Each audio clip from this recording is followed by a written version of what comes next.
paz, tudo bem com vocês? Eu me chamo Aleph, esse aqui é mais um programa Odivan. Esse é o programa Odivan hashtag 4. Estamos na nossa 4ª edição e hoje temos um programa muito especial para todos vocês. Hoje o nosso tema será Convivendo com a Dor. Vamos abordar especificamente uma doença, fibromialgia. E para isso nós temos aqui 3 convidadas especialíssimas. E pela primeira vez temos uma pessoa que vai relatar o seu caso clínico aqui para nós no programa de hoje, tá bom?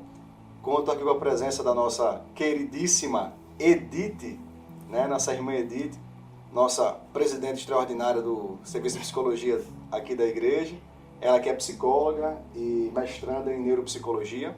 Ao lado dela nós temos a Kalina que é assistente social, e a pessoa que vai relatar para nós um pouco da sua história e da sua relação com a fibromialgia. E ali nós temos Ingrid, que é psicóloga e especialista em logoterapia, que também vai nos contribuir com o programa de hoje, tá bom? E, gente, eu queria saber de vocês aí, o que vocês acham desse tema, um tema tão necessário, conviver com a dor, O que seria isso, hein, irmã Edith, Kalina, Ingrid? Oi, gente, tudo bom, família da paz? Que bom, que prazer imenso estar mais uma vez aqui nesse divã gostoso, maravilhoso. Eu sou apaixonada por esse programa, viu, moço? Você está de parabéns. E quem está no divã hoje sou eu, A cada programa a gente se apaixona mais. Falar de um tema, eu não vou dizer que é atual, porque é um tema bastante antigo, mas nós estamos aprendendo a reconhecer a questão da dor crônica. Eu acho que pós-pandemia, quando a gente parou para ouvir o nosso organismo, e as pessoas estão despertando para se autoconhecer e conhecer as suas necessidades. Então, se tornou tão atual esse conhecimento, essa busca do conhecimento enquanto organismo. Se ouvir e conviver com dor crônica não é nada fácil, mas é possível. É possível diante de tanta coisa que a gente possa fazer para amenizar essa dor, que muitas vezes está ligada ao físico, ao fisiológico, mas o emocional, ele contribui muito para isso também. E esse tema, Kalina, falou o que para você? Tivemos aqui, no mês passado, 12 de maio, Dia Nacional da Conscientização da Fibromialgia. Eu achei muito pertinente, porque é algo que as pessoas não é divulgado. Se trabalha muito na mídia, o suicídio, a depressão, o Novembro Azul, Outubro Rosa, mas precisamos também dar essa ênfase. Que bom que a nossa igreja tem essa visão, tem esse olhar da fibromialgia. Tantas pessoas que a gente encontra que às vezes dizem, eu me identifiquei com esse sintoma, com esse seu relato, mas o médico nunca me disse que eu tinha, não é? É muito importante, uma temática muito boa, e eu já quero agradecer desde já a oportunidade de estar aqui com vocês, falando, dialogando sobre esse tema que eu me sinto assim muito atraída, Até mesmo porque sou sujeito portadora da fibromialgia. A alegria é nossa, tá bom? Vai ser um prazer enorme ver seu relato, e eu acredito que muitas pessoas, elas vão também, certamente vão perceber alguns alertas, vão poder ajudar outras pessoas também, a partir do relato que ela vai trazer para a gente sobre o tema e como vamos abordar também, hoje, esse tema de hoje. Ingrid, e o que você acha, desse tema, convivendo com a dor? Você que é, além de psicóloga, logoterapeuta, trabalha com o sentido da vida. Sim, é uma temática muito importante, A dor crônica é uma dor que acomete 40% dos brasileiros, estudos relatam. Então, a logoterapia, ela é um suporte, psicológico para os pacientes com dor crônica, porque para olhar para além desse sofrimento, o paciente não olhar o seu sintoma, mas olhar o que está para além desse adoecimento, que interfere no psíquico, não só no fisiológico, Tá tudo interligado, E através da dimensão noética, a logoterapia traz, da visão espiritual, trabalhar a potencialidade, desses pacientes, do ponto de vista da sua espiritualidade, Eu conheci uma paciente que me relatou que ela traz muito, que decidiu ser feliz. Então, é uma tomada de decisão. né, que o paciente tem mediante a esse diagnóstico de dor crônica, né? Bem, então vamos entender um pouco mais sobre essa doença, né? Edith, fale pra gente o que seria a fibromialgia e como nós poderíamos identificar os diagnósticos. A fibromialgia é uma doença reumatológica, tá? Ela afeta a musculatura e as juntas, né? E por ser uma síndrome, ela vem vinculada também a outros sintomas, tá? Como insônia, como atinge também, desregula o intestino, a fadiga, depressão. Então, assim, ela vem, outros sintomas estão muito vinculados a ele. Tem estudos que dizem que ele atinge 12% da população no contexto geral, tá? Mas ele está muito mais presente em mulheres, tá? Pessoas do sexo feminino, ele está muito mais presente a isso. Ele tem alguns pontos, são 18 pontos pré-estabelecidos, tá certo? 18 pontos. 18. Há questões do sistema nervoso central, olhos, articulações, músculos, a questão, o aparelho urinário, a parte da urinária também, parte gástrica também, como enjoos, sensação de empachamento, o que a gente diz que está bem volumoso. O aumento de peso também se dá a isso também, articulações maxilares, certo? Algumas dificuldades no mastigar. Eu também sou portadora, tá, da fibromialgia. Eu também tenho dor crônica além dessa, porque a fibromialgia também está dentro do contexto geral da dor crônica. E o ponto que mais atinge a mim é o maxilar, e eu ao mastigar eu escutava até o zumbido no ouvido pelas inflamações do próprio osso com a articulação do maxilar, tá? Os principais pontos de dor que é investigado, né? Uma coisa que é investigada no reumatologista, primeiro que você precisa ter dor ou local ou no geral de pelo menos 3 meses consecutivos, já é um alerta, tá? Os principais pontos é o cervical, torácico, abdômen, dorso, lombar, a mandíbula esquerda e direita, ombro direito e esquerdo, braço direito e esquerdo, e quadril, coxa, perna, tá? E a investigação pela escuta, é totalmente clínico, não existe exames para isso, mas a escuta clínica. É por isso que é necessário, a gente estava conversando antes, a necessidade do reumatologista ter tempo para ouvir o paciente. Ele precisa não só escutar o que está se falando, mas a verdadeira queixa que há por trás disso. Então, é necessário um reumatologista tranquilo e que tenha tempo para a escuta do paciente, né, para que ele possa relatar e ele possa sentir a verdadeira necessidade. Então é necessário que haja uma habilidade de escuta por parte dos médicos, sim, né, que vão estar ouvindo o paciente com a suspeita da fibromialgia. Não só escuta, mas a troca num contexto geral. A Ingrid ela vai falar mais adiante da necessidade do trabalho de um conjunto, de um todo, de outros profissionais para contribuir no processo de tratamento, né?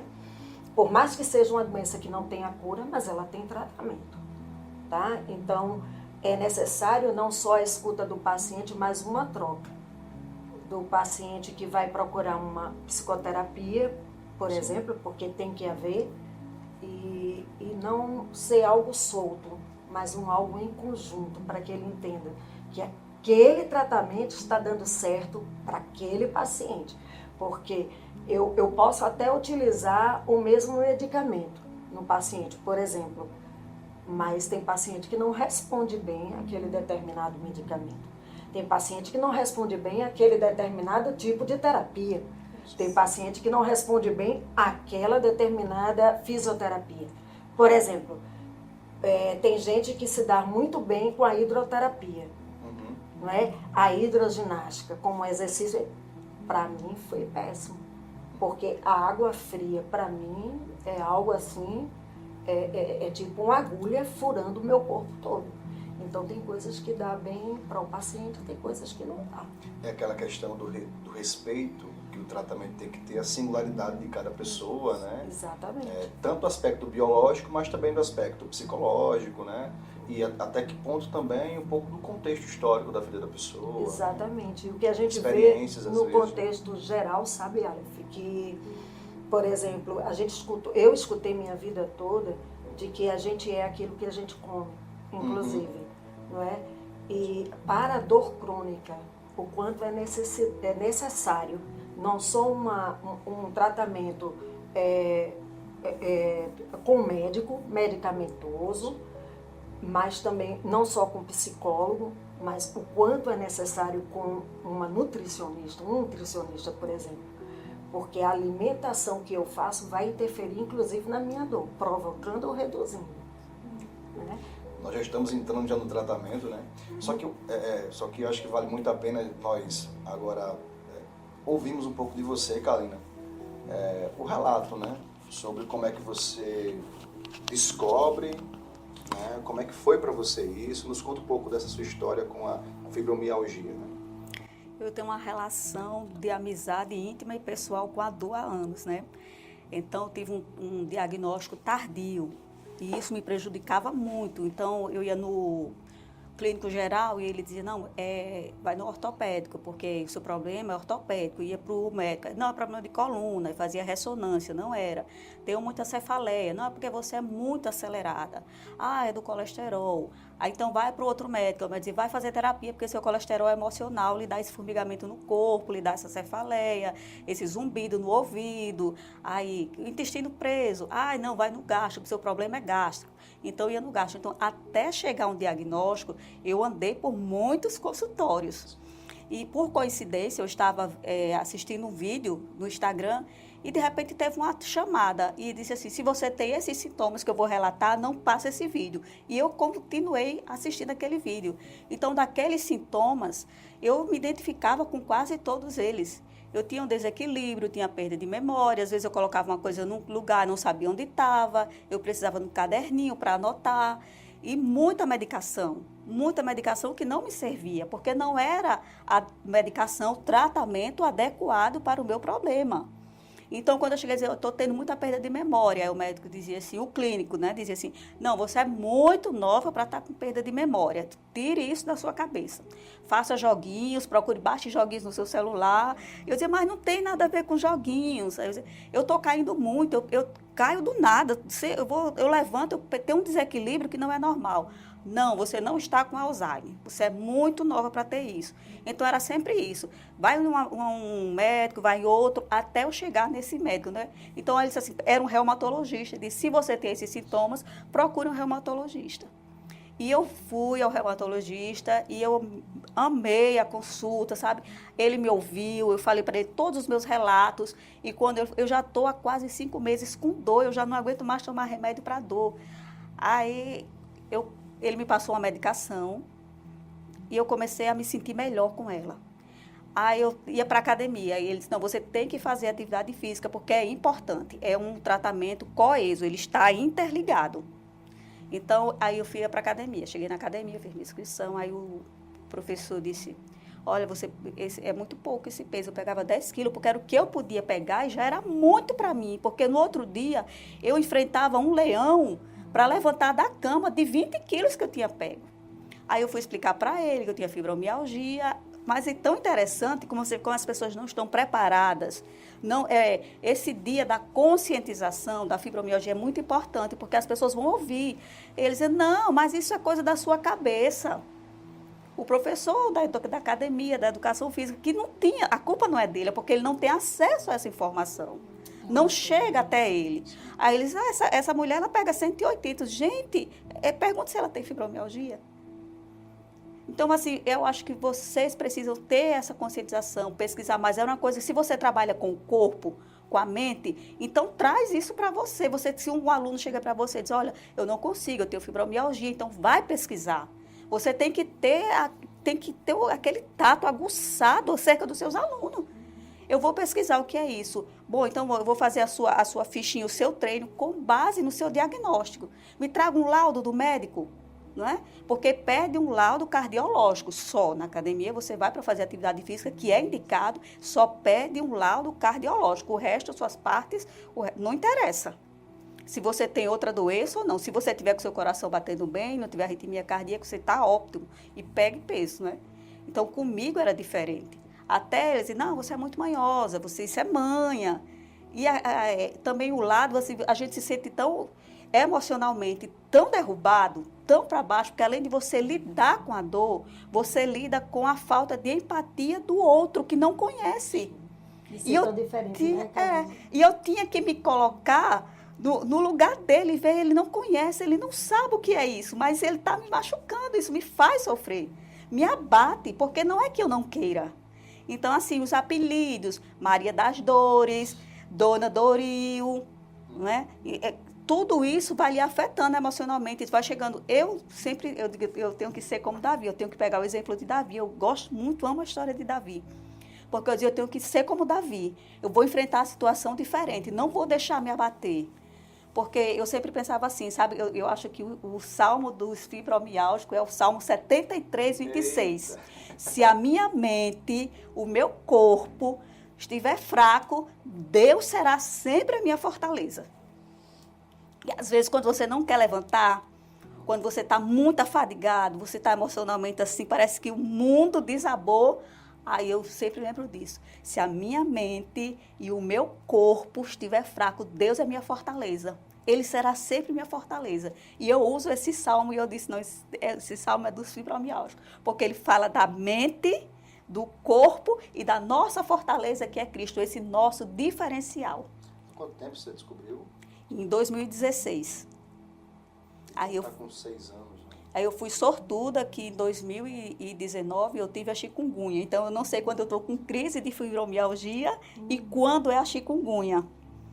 Assim, o enrijecimento matinal é muito complicado, porque a gente tem que desligar o ar, aí eu espero meia hora, 40 minutos para poder levantar embaixo de um edredom para esquentar o corpo e poder ir movimentando as mãos, os braços. Banho frio de manhã é uma tortura.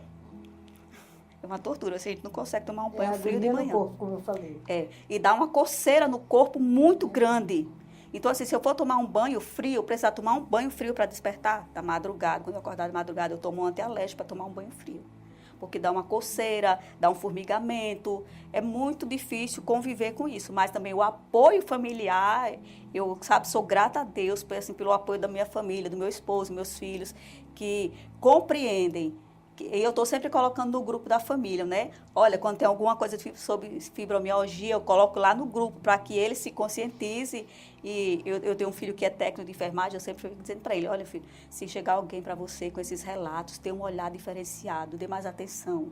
Aí eu tenho um que é veterinário de meu filho, se chegar o paciente lá, né, e chegar o tutor do paciente, ele estiver muito abatido, você vai sempre tendo um olhar diferenciado de acolhimento, porque nesses momentos o diferencial é esse, é o acolhimento.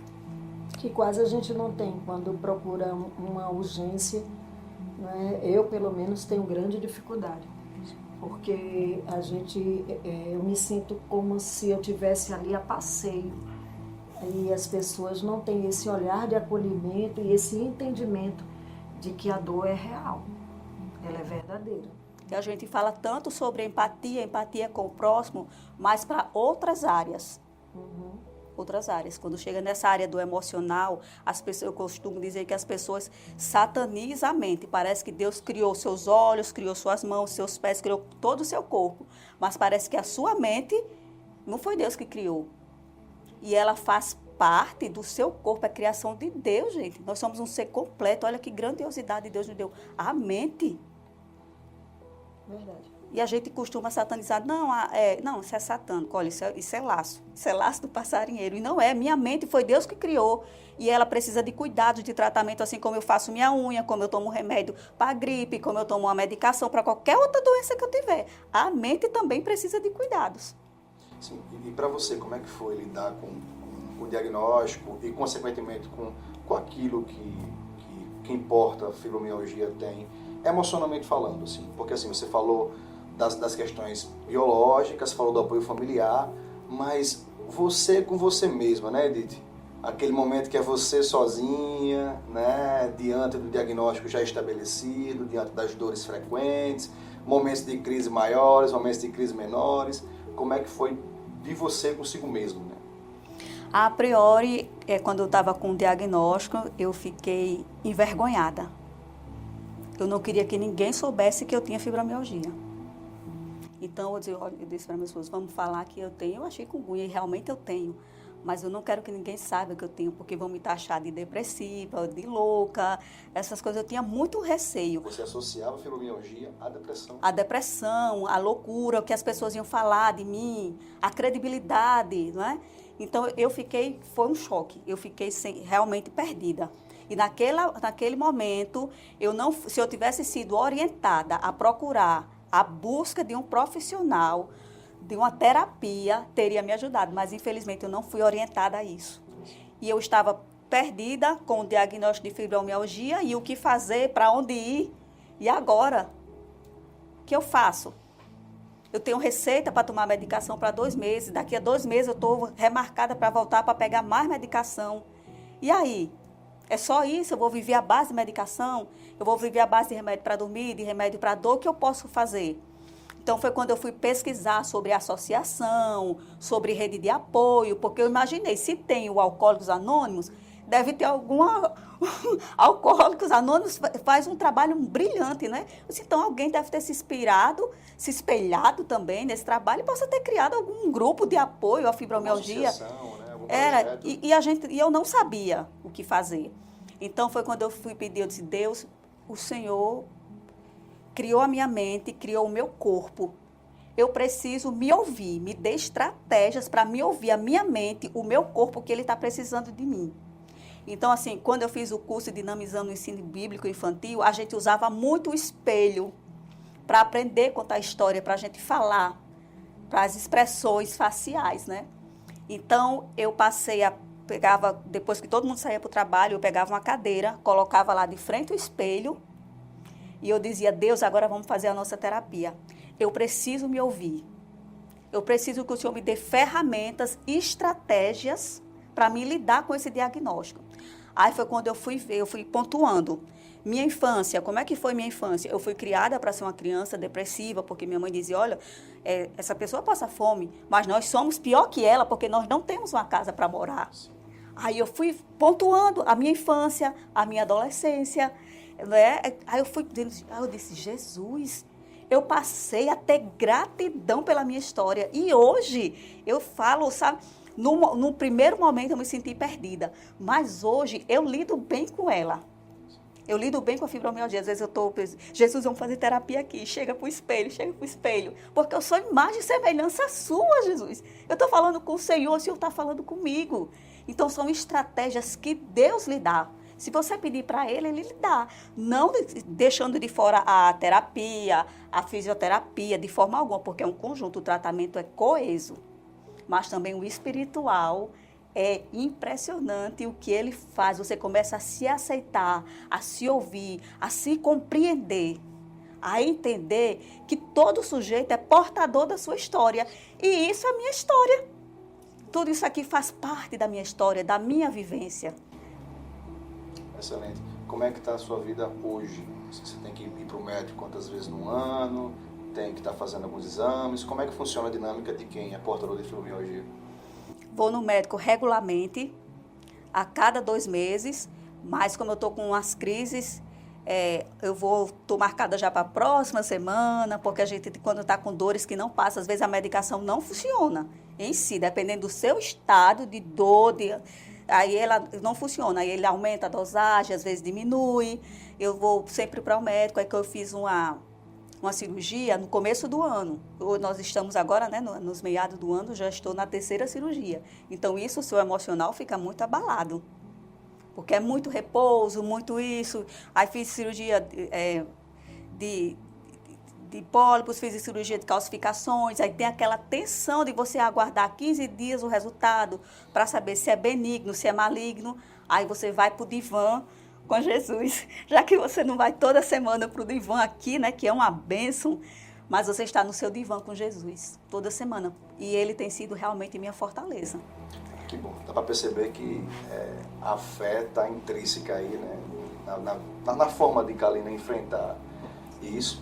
Eu queria saber tanto de você como de você, Ingrid, como é que vocês visualizam essa possibilidade de enfrentamento que a gente tem diante de um problema como esse, né, de uma convivência com a dor, com a questão da espiritualidade, né? Como é que vocês visualizam isso?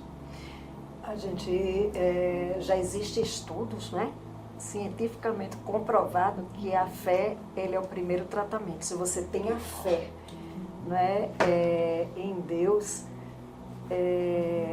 você tem a probabilidade de melhoria rápida, visivelmente comprovado já isso. E a gente que vive Deus todos os dias, a gente conhece esse Deus que cura, que nos formou, como bem disse Kalina, meu amigo, não tem remédio melhor. Bem de certo, né, Kalina, que a gente sabe que tem dia que a gente até discute, a gente até machucou, porque é tanta dor. Tem as perguntas, né? A gente até nem entende por que de tanta dor. Mas Deus tem sido o nosso socorro bem presente, pelo menos o meu, ele é um socorro presente demais. Então, a fé em Deus, para mim, vem antes mesmo de qualquer medicamento, de qualquer tratamento em si. E você, Ingrid, o que é que você vê a contribuição da espiritualidade nesse processo de tratamento, né? Sim, a fé, como a Edith bem colocou, né, é um agente motivacional, né? O paciente, ele tendo a sua espiritualidade aguçada, ele vai conseguir, mediante essa dor crônica, a fibromialgia, se posicionar.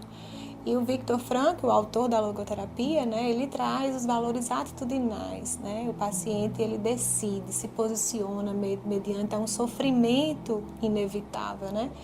E me parece que Kalina traz esse sentido da vida, né, esse posicionamento diante da vida muito aguçado por meio da sua consciência. Ela toma consciência desse sofrimento, dessa dor e se posiciona mediante, né? Porque a fé, ela é um agente, né? Mas ela se posiciona mediante esse sofrimento que é inevitável, né? É um diagnóstico que ela convive, né? E aí Viktor também traz a tríade trágica, né? Que nós, enquanto humanos, vivenciamos a dor, a culpa e a morte, né? E ela traz essa dor muito forte na sua vivência, né? Tanto a Edith quanto a Kalina. É dor, culpa e morte. Né? Mediante uma dor crônica, né? Mediante um diagnóstico que não tem cura, como é que eu me posiciono diante dele? Ela traz essa fé, né? Mas a importância também do processo psicoterapêutico, sabe? A questão porque você convive com a dor, mas você também convive com a depressão, com a ansiedade, né? Então, o processo psicoterapêutico ele é fundamental, a escuta ela é fundamental, o seu momento de relato, né? E ela traz essa questão de que, aí o Viktor também traz a questão da consciência ativa, né? Como coloquei, né? E os valores criativos, os valores experienciais, porque quem é portador da fibro, né? Ele acaba que as suas atividades laborais são reduzidas, né? Então ele não fica incapaz, né? Mas ele fica impossibilitado de fazer muita coisa. Né? E como lidar com isso, né? Então, mediante a fé e mediante também o posicionamento, né? E Viktor também traz uma frase muito interessante que eu acho que cabe muito, né? Quem tem um para que viver, né? Enfrenta qualquer como, né? Então, quem tem um sentido para a vida, quem tem um propósito de vida, quem tem Deus como centro da sua vida, né? Quem tem uma missão, ele enfrenta a dor crônica, enfrenta outros sofrimentos que venham a cometer, né? Então, a gente pode pensar também que a dor pode ser também um potencializador para essa busca de sentido, então, né, Ingrid? Sim. O sofrimento, né? Viktor vivenciou vários campos, 4 campos de concentração, né? Então, assim, a dor crônica, ela é o seu campo de concentração, né? Imagine só você viver, né? Diante de... Tu pode explicar um pouco para as pessoas assim, sobre essa questão dele, da vivência? Né? Acho que vale a pena, falando de dor, falando de trauma, eu acho que um pouco da vivência dele. Sim, Viktor ele foi um neurologista e psiquiatra, né? vienense, ele conviveu em 4 campos de concentração, né? Vivenciou muito sofrimento, né? Quando ele saiu do campo e voltou para a sua cidade, ele perdeu toda a sua família, né? Perdeu sua esposa que estava à espera dele. Então, os manuscritos dele não foram escritos no campo de concentração, né? Sobre o sentido da vida. Ele já estava escrevendo sobre isso. Ele guardava no campo de concentração esses manuscritos dele. Então, foi um homem que vivenciou. Imagine você vivenciar um campo de concentração nazista, né? Que você não tem o que comer, né? Os maus tratos, né? Então ele vivenciou a dor realmente potencialmente, né? Então assim, imagine você viver num local como esse, né? Então assim, quem tem a dor crônica vive com a dor, né? Ali, o sofrimento todos os dias, diariamente, né? E várias são 11 de 18 pontos. Uau. Anatomicamente. Então, são 11 para poder ter o diagnóstico. Então, não é fácil, né? Quem tem essa doença, né? E a importância também da rede de apoio, né? Sim. Da família, como é que a família acolhe essa pessoa. Porque não é, como Edith também trouxe a questão do acolhimento no hospital. Mas o mais importante é a família. Né? A família precisa entender esse paciente com dor crônica, né? Precisa compreender que não é frescura, são limitações, né? São limitações e assim, e também dá autonomia, porque vai ser possível para esse paciente executar algumas coisas, né? A importância da autonomia, né? E aí essa questão também da equipe multiprofissional, né? Para poder dar todo o suporte a esse paciente.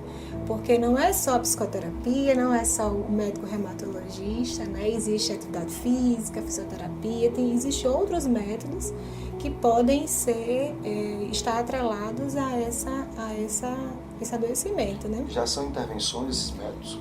Sim, são intervenções também que possam ser feitas. E tem estudos também que trazem a questão da grupoterapia, que eu achei fantástico. Eu vi um artigo que traz sobre isso, né? Que é essa questão de partilhar. Como é que a Edith lida com a dor dela? Como é que Kalina lida? Então, essa troca, né? Das possibilidades, dos valores, né? A irmã Kalina traz os valores criativos. Eu estou impossibilitada de trabalhar, eu pinto. Eu criei um grupo infantil lá. Então, os valores, o dar-se para o mundo, né? Irmã Edith, né, como ela é psicóloga, né, e ela traz também essa questão, ela não trabalha, mas ela traz a questão da psicologia, né, o ofertar o atendimento online. Então, não é assim, eu não estou incapaz, eu estou assim, limitada em certos aspectos, mas há uma possibilidade de eu me doar para algo por meio dos valores criativos, né?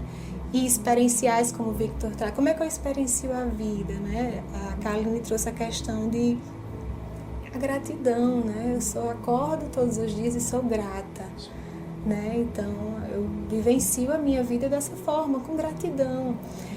Eu ouvi um relato de uma paciente que eu acho que é muito pertinente também trazer isso, né?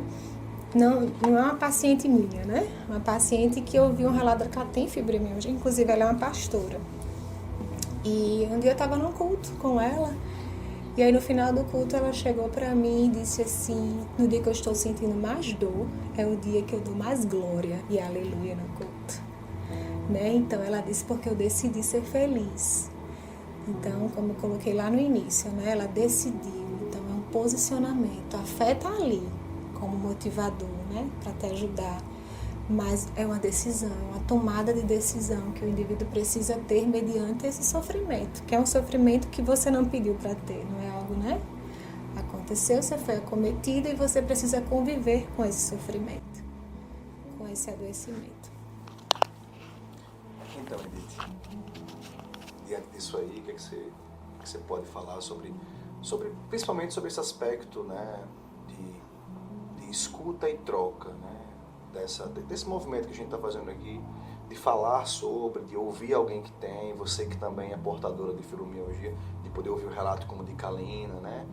E consequentemente de ouvir também sobre essa importância que nós da psicologia tanto lutamos para isso, né? Que haja um lugar de fala, mas principalmente que haja um lugar de escuta. Eu acho que é de suma importância a gente estar vivenciando isso tudo. eu quando estava parada ouvindo tanto a Kalina falar como a Ingrid, como se eu tivesse mergulhado no passado e entendido um monte de coisa. Me fez relembrar muita coisa. De coisas que, inclusive, eu cresci ouvindo, né? Meu pai sempre falava que o trabalho, ele cura qualquer coisa. A gente sair para trabalhar é algo digno e que cura qualquer coisa. E eu cresci ouvindo da minha mãe que você quer mudar de vida, quer uma vida melhor, vai estudar, vai trabalhar. Então, assim, eu tive o meu primeiro câncer aos 24 anos. E eu lutei durante muito tempo com ele, depois veio outro, e eu lutando. E, assim, eu já tinha sintomas da fibromialgia desde muito cedinho. E a luta foi constante de ir para um médico, para outro, e não fechava um diagnóstico. E eu lembro que no câncer, com a fala como é interessante a fala de Ingrid, quando ela disse lá, a vivência de Vitor, né? De que no campo de concentração, onde ele buscava a motivação para continuar vivendo. E quando eu tive o meu primeiro câncer, a minha motivação foram os meus filhos. Eu já tinha meus 2 filhos, eu dizia, eu preciso vê-los crescer. Mas a gente percebe que as motivações, elas vão, quando a gente vê crescer, não, agora eu quero ver os netos. E agora eu quero ver meus bisnetos. E agora eu quero ver, e a gente quer ver e quer viver. Então, quando a gente decide viver, é inclusive modificar as motivações e completar as motivações, e esse processo de escuta e de troca, ele alimenta isso na gente, de dizer, olha, eu não estou sozinha no meio desse conflito todo. Acredite, Kaline, quando eu soube que quando fui diagnosticada com fibromialgia, eu senti alívio, porque tinham chegado o diagnóstico esse, foi fechado. Porque eu dizia, não, eu devo ter algo muito ruim que ninguém descobre o que é. Porque ou eu estou ficando maluca mesmo, porque eu sinto a dor. E não existia resposta para aquela dor. Até podia existir, porque eu ainda fui acometida além dos cânceres que, querendo ou não, mexe com todo o processo, seja físico, neurológico, emocional, mexe com tudo. Eu sofri um acidente, fraturei a coluna e desenvolvi uma neuropatia periférica grave, que é uma dor crônica, que eu vivo com um gerador de um marca-passo, tá certo? Com um eletrodo no cérebro e outro na coluna e outro mais próximo, para gerar uma energia para avisar o cérebro que não precisa enviar mais dor. Porque já existe a dor ali, não precisa enviar mais. E o cérebro recebe aquilo. É uma coisa muito confusa, e eu tenho que conviver com essa dor. Mas o quanto é fundamental esse momento de troca. Sim, sim. De que eu tenho uma motivação para levantar. Eu levantava como se eu estivesse batendo a poeira por estar no chão e dizia, pronto, levanta a cabeça, vai trabalhar que vai passar. E é assim até hoje. Às vezes, eu digo, eu não posso parar, porque a sensação de que se eu paro, eu sou aposentada, tá? E nunca deixei que as minhas dores atrapalhassem meus dias de trabalho.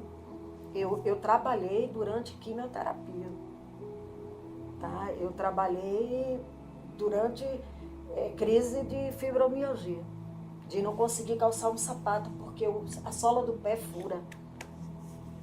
A escova dói no couro cabeludo. Mas eu dizia, eu vou trabalhar, eu vou produzir algo, eu vou ajudar alguém para eu me sentir melhor. Uma coisa interessante de perceber, né, que assim, para quem está vendo em casa, o tema conviver com a dor pode parecer distante para alguns, mas para outros é um tema íntimo, né? Exatamente. Então, acho que isso acaba sendo o diferencial dessa intenção que o programa tem de levar vocês a refletirem que existe um outro com uma experiência que pode proporcionar para nós uma aprendizagem única e singular, né? Por exemplo, como o Viktor Frankl, né? Eu nunca me esqueço de uma aula que eu tive sobre espiritualidade, né? Que foi num curso lá na Liga, onde a professora ela falando sobre a experiência de Viktor Frankl, ela foi e falou o seguinte, em contraponto, por exemplo, a um mundo atual de tantas pessoas que desistem, né? E que escolhem a morte, Ele diz que Victor, ele cria a sua base, né, teórica a partir de perceber que pessoas diante de uma morte iminente começaram, naquele momento, a entender um sentido para a vida deles. Então foi aí que ele estabelece e constrói a sua grande obra-prima, né, que é Em Busca de Sentido, o livro que ele escreve, que é até um livro muito bom para ler. E se quer uma indicação sem ser psicológica, o famoso pastor Hernandes Dias Lopes disse publicamente que foi o livro mais fantástico que ele leu aqui na Terra. Porque é um livro que metade é um relato, né? Um relato, e depois são os pontos teóricos, né, da abordagem. Então, assim, estamos falando sobre as dores de Kalina, de Edith, né? A nossa escuta, teoria, pessoas que já se foram, mas que contribuíram, como o Victor Frankl. E assim, eu queria saber assim, da assistente social que está entre nós, de como é que estão a questão de políticas públicas, né? O que temos aí nesse cenário social, né, e público, para a gente saber aí, né, como é que está essa assistência. Estamos engatinhando. Aqui no Rio Grande do Norte nós estamos num engatinhamento, mas já demos um primeiro passo, né? Temos cidades aí que já são lei municipal, onde o portador da fibromialgia, ele tem direito a comprar carros com IPVAs, né, reduzidos, medicação, ele compra casas com desconto, né? E assim, eu achei muito interessante, porque eu tenho dificuldade de dirigir um carro manual, né? Porque assim, não é todo dia que eu estou podendo passar marcha.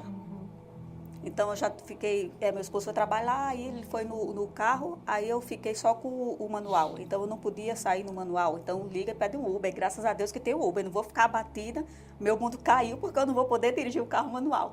Peço o Uber, vou confortável, tranquila no Uber, né? Então eu procuro ter sempre esse olhar assim. Então assim, como é importante, não é uma necessidade você dirigir um carro automático, porque lhe facilita até nas curvas, Tem período que eu só podia dirigir e andar para frente e dar ré, né? Eu não podia fazer uma baliza, não podia estacionar em qualquer lugar, eu tinha que procurar um estacionamento privado que eu tivesse a liberdade de colocar o carro, de entrar e sair de ré, que tivesse um manobrista, porque não é todo dia que você está podendo fazer uma baliza. Aí o pessoal vem atrás, né, buzina, só podia ser mulher. Né? Aí comprou habilitação, mas não é. Eu digo, não, eu tenho um fibro mesmo. Então, assim, são políticas que estão chegando, mas que já está bem próxima de nós. Inclusive, eu vou ler aqui que meu esposo me enviou, que eu já tinha, porque a gente também precisa desse auxílio, viu? A perda de memória é muito grande. Então, às vezes, acontece, eu peguei fiz o café, tirei lá da cafeteira e coloquei na geladeira, não é? Aí eu digo, gente, quem foi que colocou esse café aqui na geladeira? Alguém se identifica? Aí ninguém assumiu, né? Então acho que fui eu, né? Aí ontem eu tirei o mamão da geladeira, cortei o mamão, então eu deixei o mamão fora da geladeira e a vasilha que estava com a casca e a semente, eu guardei na geladeira. Aí eu fui lá para meu esposo, você guardou a casca do mamão e a semente na geladeira e deixou o mamão do lado de fora. Aí ele olha assim, bem calmo, e disse, não fui eu não. Eu disse, então acho que fui eu, né? Eu vou lá tirar. Já guardei muito celular em freezer. E também quando eu falo alguma palavra errada, que a gente atropela muito as palavras, eu sempre peço para ele, não, pode me corrigir, porque se me corrigir na hora, para mim vai ser melhor, o efeito vai surtir um efeito melhor, porque na hora o meu cérebro vai processar, né? Que eu errei e que eu corrigi. Tive a oportunidade de corrigir, eu não me chateio. Se a pessoa me corrigir, eu agradeço, porque eu acho que tem um impacto melhor, sabe, para mim? Para mim não é vergonhoso, eu acho bom, porque na hora, mesmo. Então eu fico dizendo, sério, processa aí que a palavra correta é essa, a pronúncia correta é essa. Eu gosto. Tem pessoas que não gostam, então eu não faço com ninguém. Mas eu digo para os meus parentes e os meus amigos mais próximos, podem fazer comigo. Amiga, se eu colocar o café em algum lugar que está errado, pode me avisar. Diz, Kalina, não, me chama. Kalina, vem aqui. O café não é aqui, porque eu prefiro fazer esse retrocesso para fazer o certo. Eu prefiro, não é? Então, se eu deixei a bolsa no carro, eu prefiro que meu esposo me chame para me tirar a bolsa do carro e guardar no lugar certo. E não que ele tire e guarde, porque eu não quero que o meu cérebro fique preguiçoso. Tem uma palavra que ela representa muito essa vivência de quem possui, né, a fibromialgia. E eu queria que você falasse sobre ela, porque ela é um dos motivos para você estar aqui comunicando a tantas pessoas, né? A internet, ela não estabelece limites para a quantidade de gente, então assim, você pode alcançar pessoas das mais diversas situações e do mais diverso contexto, de tempo também, né? Então eu queria que você falasse sobre a relação que a dor tem com a resiliência. Chega a abrir um sorriso, não quer dizer que é uma palavra que fala a ela, né, Edith? Resiliência e dor. Não sei se dá para ver aí do outro lado o brilhinho dos olhos dela. Quando falou resiliência, Tô já vendo marcou, aqui. né? É como nossa colega Ingrid disse, eu prefiro lutar. Eu me acho muito guerreira. Então, assim, quando às vezes eu estou com muitas dores, não estou querendo falar com ninguém, não estou querendo ver ninguém, aí eu faço a terapia alternativa. Já de antemão agradeço a minhas amigas que vão assistir esse programa. Amiga, eu não estou querendo falar com ninguém. Por favor, pode me ajudar? Tá, a gente vai pro café, tomar um café, conversar. Então a gente vai, toma um café, conversa e ri, olha vídeo besta. Vamos olhar vídeo besta, tá certo? Tá, a gente fica olhando vídeos besta. Às vezes eu estou muito dolorida. Amiga, você está disponível para a gente ir na praia comer pipoca box? Olha a propaganda da box. Comer pipoca box, tomar água de coco e ficar olhando o mar. Então, assim, ela me ajuda a entrar no carro, me ajuda a tirar do carro, sair do carro. Então, não, eu quero sentar na areia. Aí eu, não, amiga, mas não está certo, vamos sentar na cadeira. Não, eu quero sentar na areia, porque eu preciso sentar na areia. Então, ela me segura pelo braço, me ajuda a sentar na areia, a gente come pipoca, deita na areia, suja o cabelo de areia. E depois eu vou embora, parece que eu tomei uma medicação. Que coisa boa, né? Esse trocar, né, de escuta, de fala, como é importante. É lindo demais, Alba. E o legal é que ela está inserindo as amigas ainda, percebeu? E elas estão conscientes do que ela está vivendo. Exatamente. Sim, uma psicóloga e outra personal, né? Aí a gente, amiga, vamos para um bate e volta. Pacote completo, né? Amiga, vamos para um bate e volta. Aí eu disse, tá certo, mas vocês me ajudam a subir no ônibus. Me ajuda, tá? Então, assim, todo esse apoio, assim, então eu vou, pronto, domingo nós vamos para um bate e volta. Então quer dizer que é possível bate e volta para quem tem fibromialgia. É sim. Olha, então se você tem, é possível bate e volta, É sim. certo? Você leva um travesseiro, você leva um lençol, Olha aí. uma meia para colocar no pé, porque o ônibus é frio, você leva uma meia, leva um casaquinho, você vai toda agasalhada. Parece que você está em Então, Gramado. esse é o kit bate e volta, Edith, Do fibromiálgico. do fibromialgia. Então, assim, a gente vai, às vezes eu não estou podendo pegar o prato, aí meus filhos pegam o prato, coloca lá, gente, vamos sair, vamos almoçar fora. Aí eu disse, amiga, eu não queria sair hoje porque você está tão doloridinha. Não, mas não tem problema não, vocês me ajudam a entrar no carro. Gente, vocês ajudam a me tirar, pega aqui essa xícara para mim, porque uma xícara com café, às vezes tem um peso de 2 quilos. Uma xícara com café. Então ela pega, coloca lá meu café, coloca adoçante. Aí, amiga, quer que eu coloque na sua boca? Ixi, a gente vai ficar parecendo o quê? E ela assim, mãe e filha, né? Mas... E essa terapia alternativa me motiva muito, me ajuda muito. Eu saio renovada. Às vezes eu saio tão dolorida, às vezes eu tão dolorida, tão assim, sem ânimo para nada. Aí, não, vamos passear. Vamos no Parque das Dunas, vamos caminhar. Depois da academia, eu digo, gente, eu estou morta. Não, então a gente vai almoçar. E a gente vai sempre almoçar lá, a gente chama o Point, que é ali no Beco do Café, sabe? E depois da atividade física, eu digo, até essas escadas, bora, eu vou levar você. Então, assim, eu acho isso, sabe, fantástico. É uma motivação muito grande, é uma energia muito boa que a gente tem, que a gente troca. E isso me motiva muito. Eu acho importante. Às vezes, eu mando só uma cartinha. Gente, vamos fazer uma cartinha. Vou fazer uma cartinha para vocês. Eu digo, minha amiga, que bom que vocês estão na minha vida. E, assim, é muito importante você receber de manhã. Amiga, bom dia, como é que você está? Já levantou? Já tomou café? Eu digo, não, levantei ainda não. Estou esperando o corpo pegar, porque a lenha hoje está pouca. Quer que eu vá aí ajudar você? Não tem nem como você entrar, porque os portões estão fechados e você não tem a chave. Aí diz, então eu preciso da chave da sua casa para quando você estiver assim, ir lá lhe ajudar. Então, essa resiliência, sabe? Às vezes, eu estou muito mal, mas eu vou mesmo assim. Eu vou mesmo assim. Eu vou tomar uma água de coco e essa água de coco vai surtir um efeito maravilhoso. Eu vou para a minha terapia, eu vou tomar a minha medicação, eu vou... Então, isso me ajuda muito. Eu chamo de terapia alternativa, né? Claro que não substitui aquela terapia com psicólogo, no consultório, não substitui. É um aliado. Frente que não pode, logo 3 aqui ao seu redor, não tem a menor condição. Está coeso, eles estão juntos e não pode dissociar o tratamento da terapia com o psicólogo. Se o médico lhe encaminhar, lhe indicar, achar necessário você tomar a medicação, né? Ir para o psiquiatra, vai. Se você precisa tomar um anti-inflamatório, toma, que a medicação ajuda muito. A terapia, a fisioterapia e essa terapia alternativa que eu super recomendo. Só até complementando a fala dela, eu acho que isso é importante. Assim como a psicoterapia é fundamental na vida de qualquer pessoa, independente de qualquer coisa, não precisa aguardar uma dor crônica, uma fibromialgia. Não, é fundamental, essa alternativa também é de suma importância. Né? O quanto a pessoa tem necessidade de uma companhia, de uma amiga, de um cafezinho, como isso é fundamental. Tempo de qualidade, né? É para a vida, de vez em quando, parar um pouquinho para ter esse momento, faz bem para qualquer pessoa. Faz bem para qualquer pessoa. Não precisa guardar uma necessidade de um tratamento, não. Esse tipo de o que ela chama de alternativo. Terapia alternativa. Né? Não sei nem se o nome é esse, mas... O nome quem faz é você. Aí é. Então, assim, é fundamental na vida de qualquer pessoa. Mas não é só um check-up geral que é fundamental, a psicoterapia é fundamental, né? Mas esse momento do cafezinho com um amigo... E da pipoca box. Impagável, né?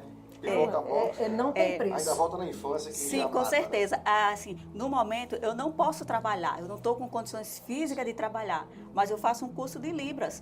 E eu posso ser voluntária na Liga contra o Câncer. Chegar um surdo lá, eu posso ser voluntária. Né? Eu posso ser voluntária em qualquer outro lugar que precise. Eu posso ajudar outras pessoas também. Não é? Então, assim, esperando passar esse período todo aqui da recuperação, da cirurgia. Então, eu posso me voluntariar no GAC. Tem tantos lugares que eu posso ser útil. Que eu posso ser útil. Eu não me considero uma inútil, não, eu sou uma pessoa produtiva, eu tenho utilidade. Mesmo às vezes tem sinais de Libras, dependendo do dia, tem sinais que eu não posso fazer. Né? Tem sinais que é tão simples que é você fazer um Y, mas às vezes fazer um Y, esse dedo está travado e ele não vai. Aí eu digo para o professor, não, mas eu estou fazendo um Y, é porque o dedinho não vai. Não é todo dia que eu posso fazer assim e ele ir, tem dia que ele está assim. Mas eu posso ajudar, eu posso contribuir com outras pessoas, com outras dádivas, outros dons que Deus me deu. O importante é você respeitar o limite do dia. Né? Você não pode também esquecer que você tem certas limitações e que tem que ser respeitado. Aí eu disse assim, pronto, eu gosto muito da área infantil, né? Inclusive, a Aleph me conheceu no Ministério Infantil com as crianças, e eu amo essa área. Então eu disse, pronto, vou fazer, o que eu posso fazer? Eu fui fazer um curso de capelania escolar, carcerária. Eu posso me voluntariar para ajudar numa escola. Já pensou uma intervenção? Uma intervenção, né, nessa área da capelania? Gente, quando eu fui compreender o que é a capelania, era importante, todas as escolas deveriam ter a capelania, o setor de assistente social, de psicologia, e trabalhar juntos. É importante demais. Não é? Acaba sendo a visão da igreja que acabou trazendo esse olhar diferenciado que nós temos aqui na VEPAG, né? De conseguir trazer o olhar social, o olhar psicológico, né? O olhar do direito, né? Esse trabalho que o Mais Paz faz, né? E que tanto ajuda a gente. É fantástico, é completo. Tá de parabéns aqui. Tem até o programa, né, do Mais Paz com o nosso querido Tiago. Então aqui, caminhando já para o fechamento, né, Edith e Ingrid, eu queria falar sobre esse tema para além da temática da fibromialgia, né, sobre a questão da dor, que é algo que nós percebemos que é inerente à nossa vida, né, e pensando que a dor física, ela não é a única dor. Mas existe a dor também emocional. A dor daqueles que sofrem com angústia, né? Que sofrem com demandas de ordem psíquica, né? Então, Quando pensar que esta dor que não vai embora, né, é uma dor que não é palpável, mas ela é também psíquica. Sim, sim. Pode contribuir, Maed. Ok. É interessante você falar algo assim, porque as pessoas, elas procuram, elas querem sentir a dor no toque, né? Elas querem achar a resposta para aquilo que elas estão sentindo. E a dor, a dor emocional, ela pode causar uma dor física. A dor emocional, ela é muito maior. Eu acho que não existe nenhum um limiar que a gente possa enumerar o que é uma dor emocional, não é? Dependendo do que você passou e a intensidade daquilo que foi provocado no seu emocional, é como vai apresentar essa dor. E às vezes a dor, ela é tão grave, tão alta, que ela começa a provocar respostas físicas, como por exemplo, quando uma dor emocional por uma perda ou por uma agressão, algo que provocou em você, algo tão grande que provoca a hipertensão, provoca a própria questão de uma glicose alta, né? Então começa a mexer em todo o processo físico, mas você tenta sanar aquilo que foi provocado e não consegue trabalhar na dor, no ponto, naquilo que provocou todo o resto, né? E às vezes você até desperta, não, eu vou fazer uma terapia, porque a dor emocional é mais fácil você sanar, cicatrizar, cuidar daquela ferida através de um processo psicoterapêutico. Mas às vezes ele dura anos. E quem começa não entende uma psicoterapia, não entende que é algo, às vezes é um processo demorado, é um processo lento, dependendo da resposta de cada um. Que é importante que seja lento. Claro, porque o que provocou foi algo tão grande, provocou uma ferida tão profunda que você não queira tratar dela da noite para o dia. É necessário essa demora, porque há um amadurecimento em todo o processo. E a gente pode ir até mais além, a dor da alma, né? A dor da alma, vem aí o contexto também espiritual junto, né? Aquilo que o emocional está abalado, a falta de fé começa a também causar na própria alma um desconforto, algo que te tira a esperança. E você começa a não mais acreditar que há um propósito na vida. E que esse propósito pode ser a tal mola propulsora que a gente vinha falando antes. Então, as pessoas às vezes, Aleph, eu tenho recebido muitos pacientes desse jeito, que eles estão com feridas abertas há muito tempo, que tem uma dor emocional que é real e muitas vezes as pessoas não vê, não acreditam na dor do outro, né? Não há empatia com o que o outro está sentindo e ele começa a desacreditar que aquilo é possível, de que é possível sanar aquela dor. E quando encontra verdadeiramente um caminho com um profissional que pode te ajudar, e isso foi algo que a pastora Sidna bateu durante muito tempo, eu acredito que foi ano passado ou ano retrasado, num daquelas séries que é feito, né, no UFC, e ela tratou muito das feridas na alma, ou foi feridas do passado.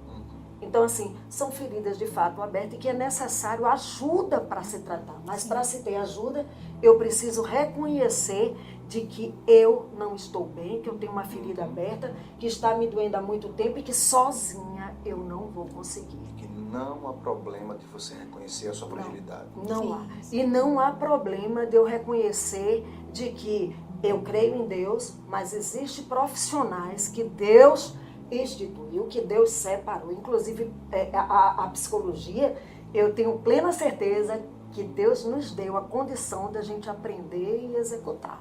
Não é nada que o inimigo criou, deixou de criar, não. Tudo foi criado por Deus, assim diz a palavra.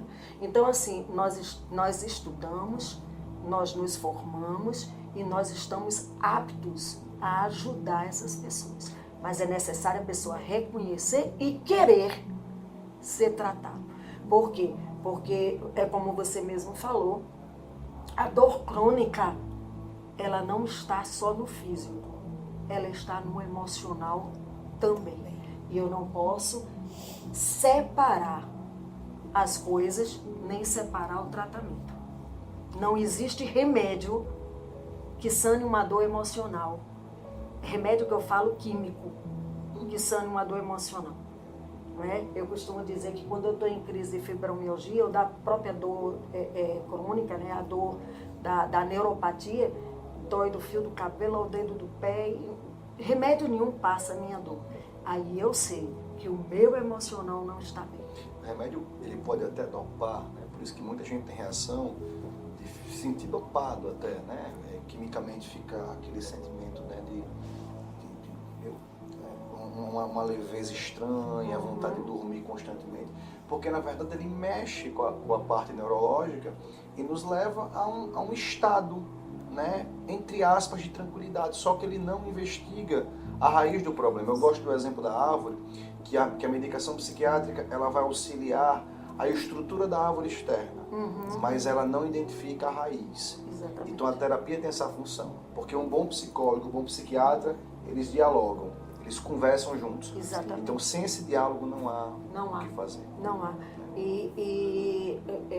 Não, interessante o que você passou da questão de que pode até dopar, mas eu não sei com ela, mas comigo. Quando eu não estou bem, eu estou muito ansiosa, estou percebendo que a dor está aumentando e eu não faço, porque psicólogo faz terapia, viu? Sim, precisa. É necessário. E eu não vou à minha terapia, o remédio que eu tomar para insônia, porque provoca insônia e a ansiedade provoca insônia, enfim, a dor provoca insônia. O remédio nos dá um sono meio que inquieto. O sono não é bom, não é um sono reparador, entendeu? Então é quando a gente entra no contexto geral. Eu tomo remédio, mas eu preciso fazer terapia e nunca perder minha fé em Deus para que eu tenha um sono reparador. Inclusive a Bíblia diz que o Senhor nos dá um sono reparador. Então eu tenho que ter consciência nisso, tá? Viver com dor crônica, viver com dor, seja ela física, emocional, na alma, não faz bem para ninguém. E eu não posso tomar para mim como sendo algo meu. Não. Eu não nasci assim, eu estou assim, mas eu posso sair dessa situação. E depende da minha escolha, a escolha que eu vou tomar para sair dessa situação. E você, Ingrid? Sim, o que a Edith trouxe é a dimensão espiritual, né? Psíquica e somática, né? Nós somos biopsicoespiritual, nós não somos só corpo, nós não somos só alma, nós somos essa tríade, né? Então a gente precisa olhar de uma forma ampla esse indivíduo, né? Que ele é um ser único, que ele é um ser irrepetível, e esse processo de tratamento tem que ser único, né? Com a dor crônica. A dor crônica, ela é um adoecimento único para a Kalina e é único para a Edith. Então, o processo de psicoterapia, ele é fundamental, né? E as estratégias de enfrentamento, que como elas bem colocaram, cada uma tem suas estratégias de enfrentamento, né? E as potencialidades que elas, mediante os sentidos que elas encontram no mundo, né? Na relação que elas têm com o mundo, elas vão encontrar. E o propósito e a missão, ela pode ser modificada nesse processo, né? Quando ela começa a entender que tem um adoecimento, existe essa doença, como é que eu vou lidar com ela, né? E aí se muda a frase de uma dor sem sentido para dar sentido a essa dor, né? E aí muda completamente. Tá bom. Gente, eu quero agradecer demais a vocês, tá bom? Foi muito maravilhoso hoje estar com vocês. Eu só queria que vocês dessem um recadinho para os nossos ouvintes que estão nos assistindo, certo? Aquela fala final de fechamento, tá certo? Sim. Então, Kalina, começa por você, tá bom? O que falar para quem está aí em casa assistindo? Bom, se você se identificou com esse programa, com essa participação, com essa temática, você procura um médico, um reumatologista, procura um auxílio psicológico, que é muito bom. É fundamental. Fundamental. Você veja que o meu nível de ansiedade era tanta que eu já tinha minha roupa do funeral. Eu já tinha lá minha roupa, né? Então, quando eu fazia na terapia, aí o psicólogo disse, tá bom de você tirar essa roupa do guarda-roupa e usar essa roupa e usar essa sandália. Eu disse, é mesmo. Então, eu vou também tirar os pratos que estão lá guardados para receber a visita, porque eu sou visita. Vou me tratar como visita, com a importância que eu mereço, que eu tenho que me dar para poder dar importância e valorizar o outro. Então, assim, é importante demais. A terapia, o médico, o reumatologista, é fundamental. E também a resiliência, né? A resiliência é muito importante. Às vezes, pronto, eu troquei os meus saltos, não uso mais salto. Mas eu digo, aquilo foi me partir o coração, né? Porque eu sou muito baixinha, meu esposo muito alto. Então, eu usava saltos, né? Para lá de mega. Então, assim, eu cheguei no ponto que eu não posso mais usar salto. Eu digo, não posso usar salto, mas eu posso usar Anabela, eu posso usar outro. Então, assim, lide com a sua vida, com a sua história, com você, sujeito portador, condutor da sua história, que onde você for, você vai levar ela de uma forma alegre. Posicione-se diante dela, seja mais forte que ela. Olhe para ela com um olhar de resiliência, que tenho certeza absoluta que o Senhor vai honrar a sua tomada de decisão. E eu agradeço desde já a participação aqui com vocês. Bom prazer, não. Edith, para o pessoal que está em casa, o que falar? Bom, eu espero que vocês possam escutar tudo que nós falamos aqui, né? E parar um pouco para ouvir o teu físico, parar um pouco para ouvir a tua alma, parar um pouco para se ouvir, se conhecer, né? Não deixa passar, como Kalina, ela iniciou, que o que chamou a atenção dela no vídeo foi que se você não tem nenhum desses sintomas, deixe passar adiante. Não deixa passar também, escuta tudo que foi falado aqui, porque você pode até nem ter sintoma, isso pode até você achar que não vai servir para você, mas com certeza tem alguém do teu lado, alguém vizinho, alguém que precisa, tá, da tua escuta, precisa ser visível e que você possa ser usado por essa pessoa, tá bom? Eu agradeço muito estar aqui, eu amo esse quadro, eu amo esse programa e eu só tenho a agradecer, não é? Agradecer essa família maravilhosa a qual nós fazemos parte, a esse programa, essa equipe linda demais, que é essa equipe de psicologia, né? E aos nossos pastores, que são pessoas que eu amo profundamente. Pastor Edson, pastora Cida, né? Um abraço enorme. Ingrid, fechando, recadinho pessoal de casa.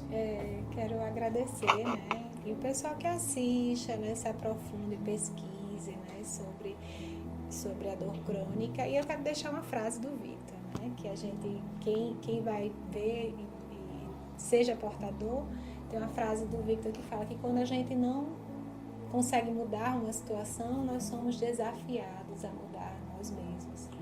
Então, diante desse adoecimento que você esteja assistindo, se você está com essa dor crônica, você é desafiado agora a mudar a sua maneira de enxergar esse adoecimento. Ótimo, gente, muito obrigado. Pessoal, não se conforme com o cenário da sua vida atual, tá bom? Então, assim, antes de encerrar o programa, eu quero pedir a vocês 2 favores. O primeiro, além de vocês estarem se comunicando, né, mandando mensagem do chatzinho que fica ao vivo, peço que vocês, lá no comentário na parte de baixo, escrevam o quanto que esse programa contribuiu para a sua vida. E, importante também, coloquem sugestões de temas para nós, tá bom? Temas que vocês veem como emergentes. Quem sabe é um tema que vocês sugestionem e a gente possa estar usando nos próximos programas, tá bom? Esse foi o Divan #4. Até a próxima, pessoal.